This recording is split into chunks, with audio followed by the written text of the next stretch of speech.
আসসালামু আলাইকুম। আমি H A Hanif Faisal. EICT special test paper solve class তোমাকে স্বাগতম। আজকে আমরা আলোচনা করতে যাচ্ছি রাজশাহী ক্যাডেট কলেজের টেস্ট পরীক্ষার এমসিকিউ সলভ নিয়ে। প্রথম প্রশ্ন ছিল ওয়াইফাই এর IEEE মান কত?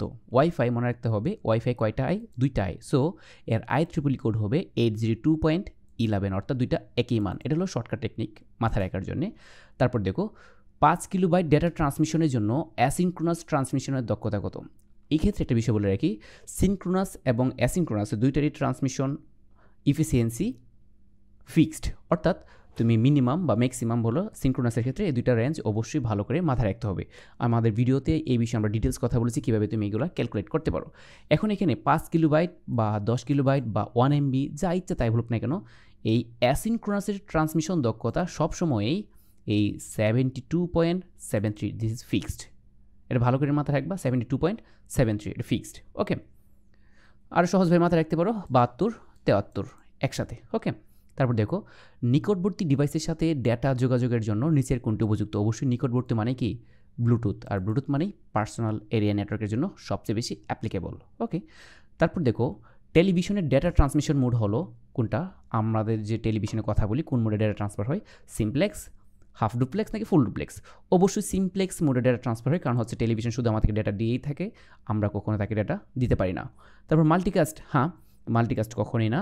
ব্রডকাস্ট, হ্যাঁ অবশ্যই ব্রডকাস্ট, যাদের লাইন থাকবে তারাই শুধু টেলিভিশন ডেটা বা অ্যাক্সেস পাবে। ওকে, তাহলে অ্যান্সার হচ্ছে কি 1 এবং 3 তার কারেক্ট অ্যান্সার। তারপর দেখো বায়োমেট্রিক্স শনাক্তকারী উপাদান হলো শারীরিক বৈশিষ্ট্য ডিএনএ। সবগুলো আসলে কি বায়োমেট্রিক্সের উপাদান, তার মানে অ্যান্সার হচ্ছে 1, 2, 3 সবগুলো। অক্টাল সংখ্যা পদ্ধতিতে 177 এর পরের সংখ্যা কি? এই টাইপের অঙ্কের ক্ষেত্রে বা প্রশ্নের ক্ষেত্রে তোমাকে মাথায় রাখতে হবে যে সংখ্যা পদ্ধতি উল্লেখ থাকবে ওই সংখ্যা পদ্ধতির নিয়ম অনুসারে তুমি 1 যোগ করলে পরবর্তী, আর ওই সংখ্যা পদ্ধতির নিয়ম অনুসারে 1 বিয়োগ করলেই পূর্ববর্তী মান আমরা পাই।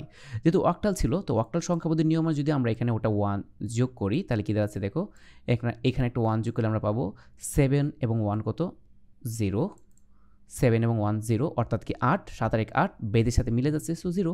হাত আর 1 চলে এসে এখানে, আবার 7 আর 1 কত? 8, বেদের সাথে মিলে যাচ্ছে 0, আবার কি 1 চলে এসছে এখানে, 1 আর 1 কত? 2, অর্থাৎ অ্যান্সার হচ্ছে 2 0 0।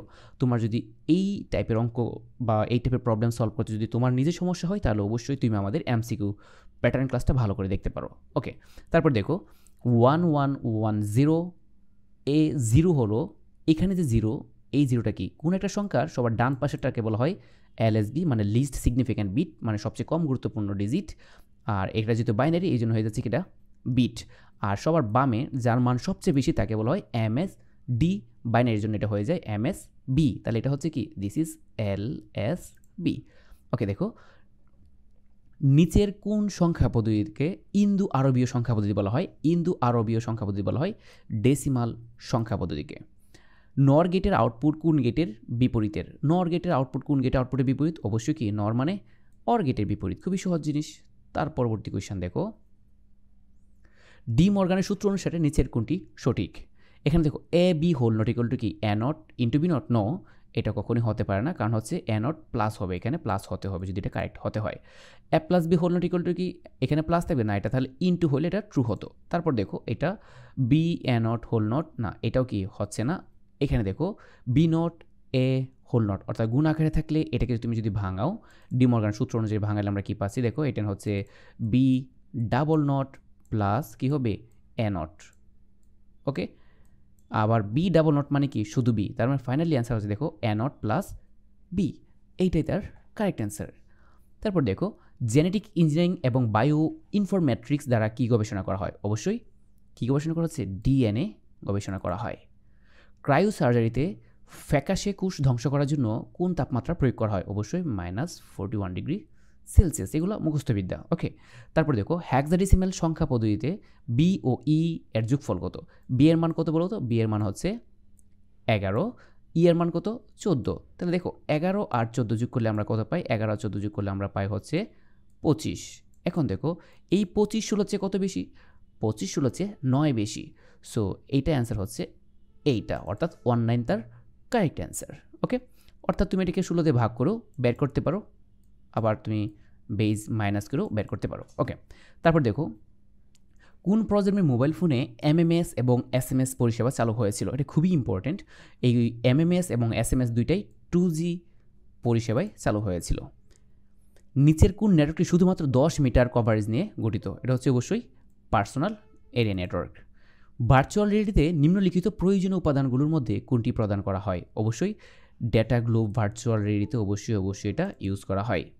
নিচের কোনটি ইন্টারনেটের প্রথম ধাপ? অবশ্যই আরপানেট ছিল ইন্টারনেটের প্রথম ধাপ। এখান থেকে পরবর্তীতে ইন্টারনেটের যাত্রা শুরু হয়। তার পরবর্তী দেখো, কৃত্রিম বুদ্ধিমত্তা কোথায় সঞ্চালিত হয়? অবশ্যই কৃত্রিম বুদ্ধিমত্তা ব্যবহার করা হচ্ছে কোথায়? রোবোটিক্সে কৃত্রিম বুদ্ধিমত্তা বা আর্টিফিশিয়াল ইন্টেলিজেন্স ইউজ করা হয়। তার পরবর্তী কোয়েশ্চেন দেখো, A = 1, B = 0, C = 1 হলে এটা equal to what?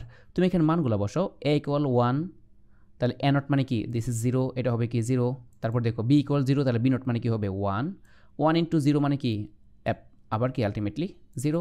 C not, C = 1 তাহলে C নট মানে কি? 0। তো 0 প্লাস 0 মানে কি হবে? 0। এটার অ্যান্সার হবে 0। এখানে কোনোটাই কারেক্ট অ্যান্সার দেওয়া নাই। ওকে, এটার অ্যান্সার অবশ্যই কি? 0। তারপর দেখো, এটা ভুল একটা কোয়েশ্চেন ছিল। তারপর দেখো, নিচের কোন টেকটি HTML টেবিলের একটি সেলকে নির্দেশ করে? টেবিলের সেল নির্দেশ করা হয় সবসময় কি দিয়ে? টিডি দিয়ে। টিআর দিয়ে কি মিন করা? টেবিল রো বা টেবিলের সারি। ওকে, আর টিসি টেবিল কলাম। আচ্ছা, আর টিএল বলতে কিছু নাই। নিচের কোন টেকটি এসআরসিকে অ্যাট্রিবিউট হিসেবে নেয়? এসআরসি মানে কি? সোর্স। সোর্স কার? অবশ্যই ইমেজের সোর্স থাকা কি বাধ্যতামূলক। হেডিং ট্যাগের সংখ্যা কত? হেডিং ট্যাগ হচ্ছে কয়টি? 6টি। H1 থেকে H6। সবচেয়ে বড় হেডিং হচ্ছে H1, সবচেয়ে ছোট হচ্ছে H6।